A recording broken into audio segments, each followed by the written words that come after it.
Hello, ഒരു birthday ഫംഗ്ഷന് വേണ്ടിയിട്ടുള്ള ഡ്രസ്സിൻ്റെ സ്റ്റിച്ചിങ് ആണ് ഇന്ന് ഞാൻ ചെയ്തിരിക്കുന്നത്. അപ്പോൾ ഇത് ചേച്ചിയുടെ മക്കൾക്ക് വേണ്ടി ചെയ്ത ഡ്രസ്സുകളായിരുന്നു കേട്ടോ. മൊത്തം 3 ഡ്രസ്സായിരുന്നു നമുക്ക് ചെയ്യേണ്ടിയിരുന്നത് വെച്ചത്. അപ്പോൾ രണ്ടുപേരും 2 സ്ഥലത്തായത് കൊണ്ടിട്ട് തന്നെ ആദ്യം ഈ ഒരു ഗൗണായിരുന്നു എനിക്ക് സ്റ്റിച്ച് ചെയ്ത് കൊടുക്കേണ്ടിയിരുന്നത് വെച്ചത്. അതുകൂടി കഴിഞ്ഞിട്ടാണ് ഒരു മദർ ഡോട്ടർ കോംബോ ആയിട്ട് ഈ 2 ഗൗണുകളും ചെയ്തിരിക്കണത് കേട്ടോ. പിന്നെ അവർ മെറ്റീരിയലൊക്കെ എടുത്തതൊക്കെ വേറെ വേറെയായിട്ടൊക്കെ ആണെന്നുണ്ടെങ്കിലും ചെയ്തിരിക്കണ മോഡലും കളറും ഒക്കെ ഏകദേശം ഒരേ രീതിയിൽ തന്നെയാണ് കേട്ടോ. പിന്നെ ഈ ഒരു കുട്ടി ഡ്രസ്സ് മാത്രമാണ് നമ്മൾ കോളർ വെച്ച് ചെയ്തിരിക്കുന്നത്.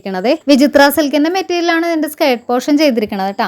അപ്പോൾ അത് തീരെ ഒതുങ്ങിക്കിടക്കണതായത് കൊണ്ടിട്ട് തന്നെ സ്റ്റിഫ് നെറ്റും കൂടിയൊക്കെ ആഡ് ചെയ്യാൻ പറഞ്ഞിട്ടുണ്ടായിരുന്നു. അപ്പോൾ നമ്മൾ വേറെ ഏതെങ്കിലുമൊക്കെ ഒരു ഡ്രസ്സ് ഇടുമ്പോഴേക്കും അതിനും കൂടിയൊക്കെ വെയർ ചെയ്യാൻ പറ്റുന്ന രീതിയിൽ ഒരു സാറ്റിൻ്റെ മെറ്റീരിയലിലാണ് നമ്മൾ ആ ഒരു സ്റ്റിഫ് നെറ്റിൻ്റെ സ്കേർട്ട് സെപ്പറേറ്റ് ആയിട്ട് ചെയ്ത് കൊടുത്തിരിക്കുന്നത് കേട്ടോ. ഫുൾ സ്ലീവ് കൊടുത്തിട്ടാണ് ഈ ഒരു ഗൗൺ ചെയ്തതെങ്കിലും അത്രയും ലെങ്ത് വേണ്ടെന്ന് പറഞ്ഞിട്ട് അത് വെട്ടിക്കുറച്ച് 3/4 ആക്കി എടുത്തിട്ടുണ്ട് കേട്ടോ. പിന്നെ ഡ്രസ്സെല്ലാം അവരിട്ട പിക്ക് കൂടി ഞാൻ ലാസ്റ്റ് കൊടുത്തിട്ടുണ്ട്. പക്ഷേ കിട്ടിയിരിക്കണതെല്ലാം ഫിൽറ്റർ കൂട്ടിയിട്ടുള്ള ഈ പിക്കുകളാണെന്നേ ഉള്ളൂ കേട്ടോ.